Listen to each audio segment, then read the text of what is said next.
photography and creativity in a post-COVID world. This is the Wild Eye Podcast.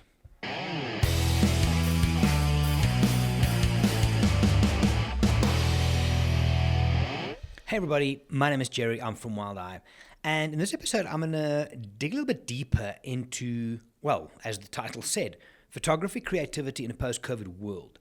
The reason I'm kind of in this space is I'm in the process of finalizing and working through a presentation that I'm doing in 2 weeks' time in Chicago, in which the title is Nature Photography and the Creative Process. But underneath that is, and I'm going to dig deep into this, is how COVID affected and the isolation involved with it, how it affected our creativity and the way we think about our craft. Now, at the top level, there is us not being able to get to amazing places that we usually could, right? So there was that. And we can go down the road of gratitude, and when you get back to the Mara for the first time, or you get to Svalbard again, or whatever your kind of bucket list place is, when you get back there after being away for a long time, I would like to believe that we see it differently.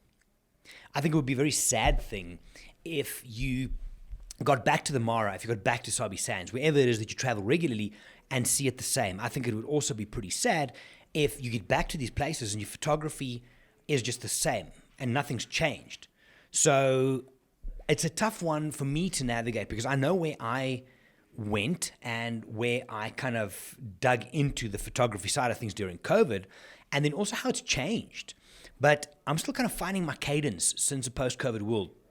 Now, I don't know about you guys, but a lot of people, and I know for people in the office here as well, and friends and family, when we heard we're going to be locking down and you're going to be staying at home for an undetermined time, oh my goodness, everything came out. I'm going to learn a new language. I'm going to learn how to play the guitar. For me, it was I'm going to dig into my Lightroom catalog and for once get up to date. I haven't. Not even close. I think I opened Lightroom maybe twice during that time. And I know for a lot of people who said they're going to learn a language, learn the guitar, do Lightroom, do a Photoshop course, whatever the case is, nothing happened.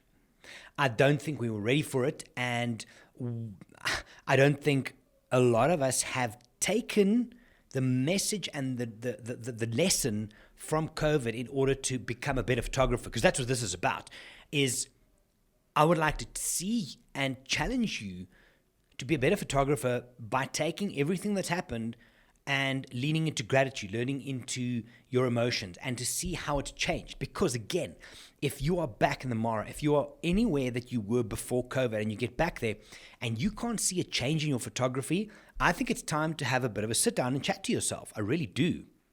I mean, if there's zero growth photographic wise for you over the 3 years since we locked down, right? Almost 3 years now.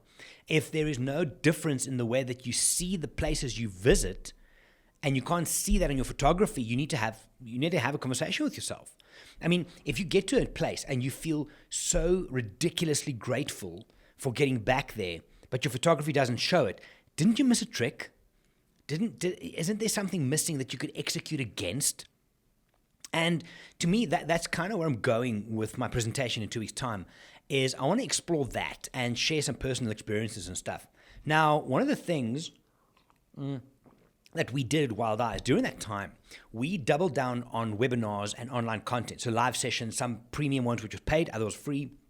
But then also we, as a team of guides, we set out to try and keep content going. And one of those was a lockdown challenge where the guys would do like a mini project, if you will, or build a portfolio of something that they could photograph while they were at home and in lockdown.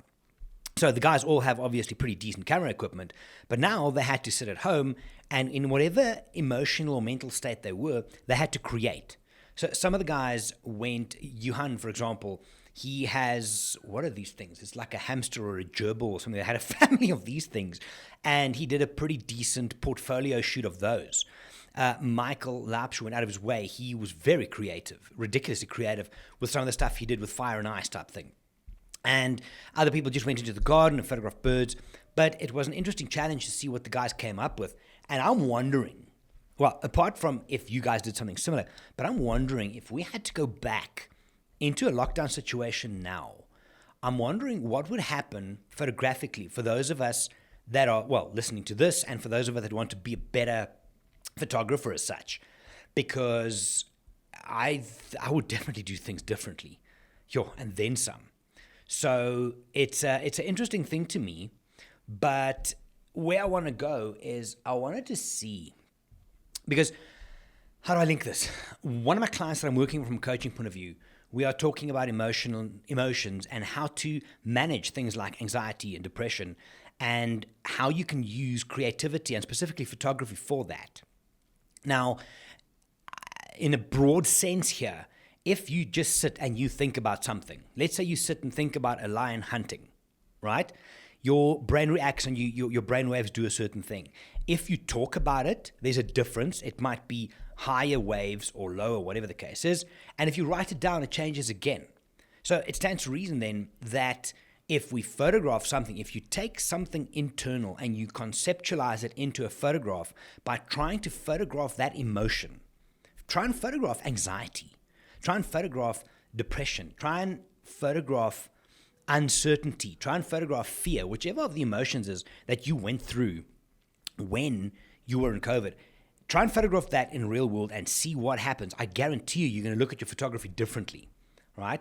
Now, in broad strokes, I just pulled up a bunch of websites here doing research for, my presentation, but also for this. And there are a couple of different brain waves that we have. So let's just run through them quickly. Gamma, it's intense concentration and learning. Beta waves is problem solving and engaging. Alpha waves is relaxing and recharging. Theta waves, dreaming, autopilot states such as learning. And delta is a deep, deep dreamless sleep. So that's kind of when you're knocked out cold. Now, the interesting thing to me here is if you look at the research, our brains function best from a creative point of view when we are in an alpha wave state. Let me say that again. Our brains operate the best when we are in an alpha brain state. Now, how do we achieve that and what does that mean, right? So an alpha brainwave state is basically relaxing and recharging. It's where you can problem solve. It's where you can be relaxed and you can process things slightly differently, right? Now, the type of brainwaves is one of the important things, but it's how we are aware of that and how we lean into that. That, for me, that's important. So creativity, try that again. Creativity means taking the road less traveled.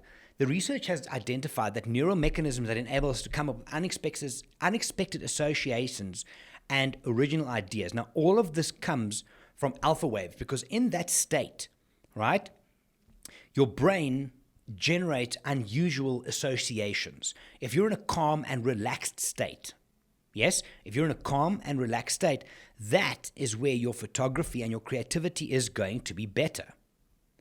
Now, if we look at anxiety, for example, and a lot of people right now, not just because of COVID, just because of general life right now, a seasonal affective disorder, we're approaching the festive season, you're worried about finances, whatever the case might be, you're worried about your trip, your flight tomorrow. But an anxious brain is associated with a decrease in alpha waves, increased beta waves, and can be affected by low delta and theta waves as well. Anxiousness and feelings of panic can be caused by more than fear and insecurities. It can be a chemically driven state from an imbalanced and poorly regulated brain.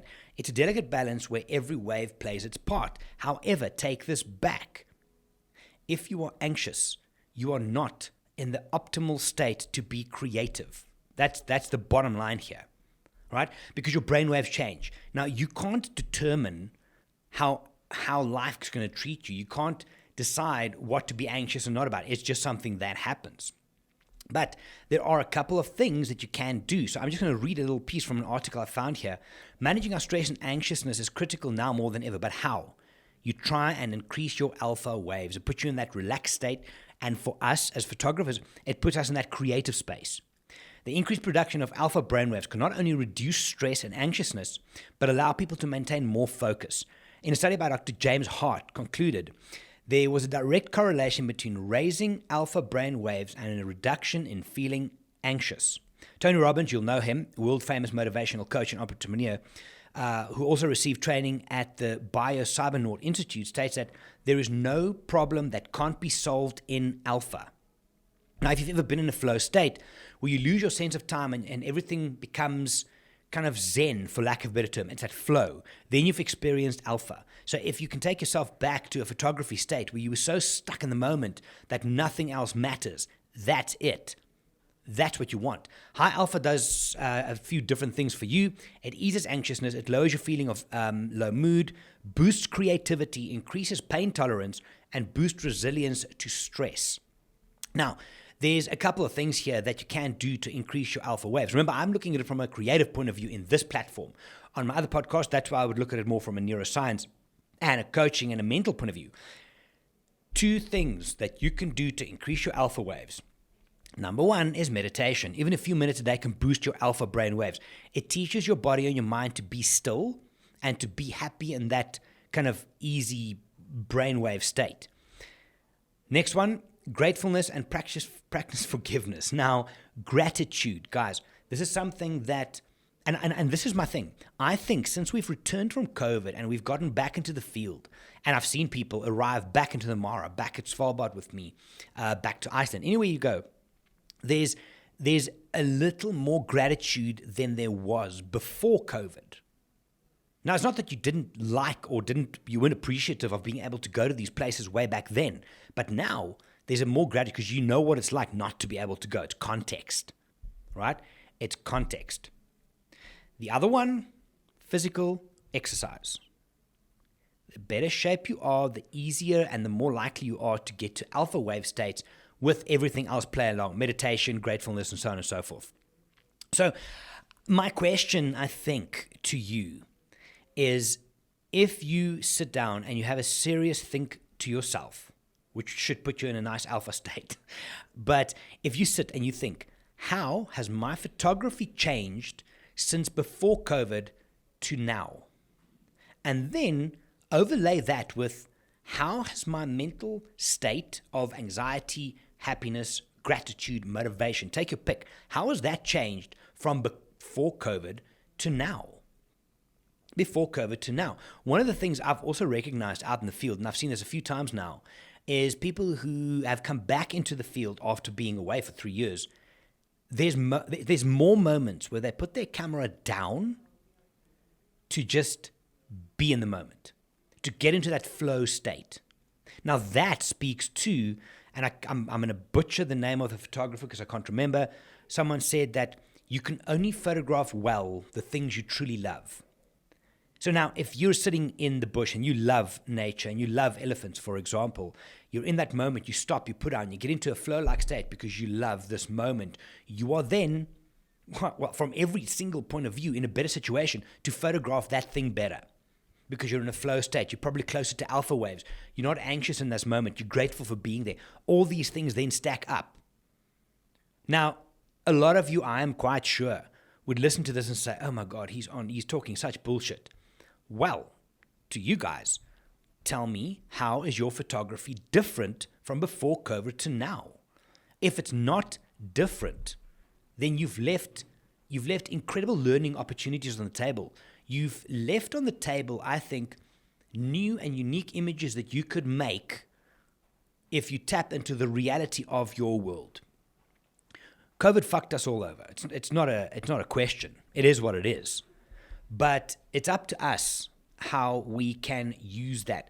And one of the things for me has been photographically tapping more into the emotional states or the feelings that I have, whether it's out in the field, when I'm processing, it might affect me. And if you've been listening to the content as well, you'll know that I also spoke about how landscape and macro photography was a big shift in mindset for me. Because landscape photography requires you to slow the fuck down. You can't just rattle because the leopard's coming down the tree.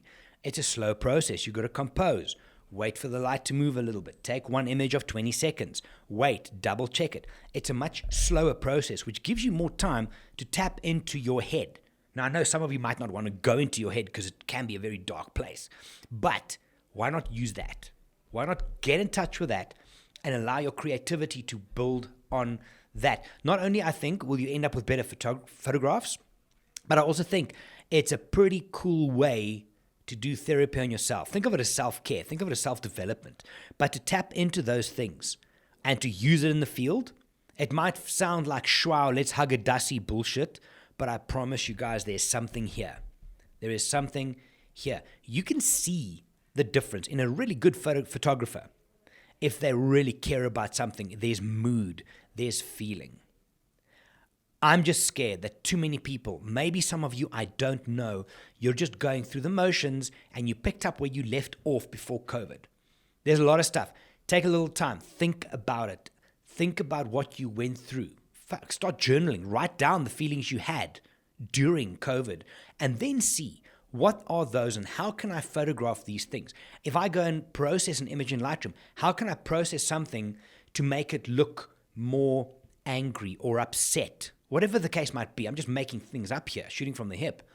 But there's something real, and it's anchored in gratitude, and it's anchored in creativity, but all of this does, as we know now, come from an alpha brain wave, which is a relaxed state. And anxiety and depression and all these things do not speak to that. I don't know if I've had this once in my life, different story for another platform, but where I was in the field and I was stressed as fuck. Like I'm talking, I couldn't think straight. It's that you get freeze and flight. So you get fight or flight, yeah? But there's freeze as well. In that frozen state, you feel numb. It feels like the world moves in slow motion and fast at the same time. You can't focus. And I tried to photograph in that state. It was a shit show. There was nothing right with that. And I couldn't focus. I was shooting. I couldn't think clear. Not great. And I can tell you for a fact, that's probably the most disconnected I've been while being behind a camera because of the stress levels and the anxiety and everything that went with it.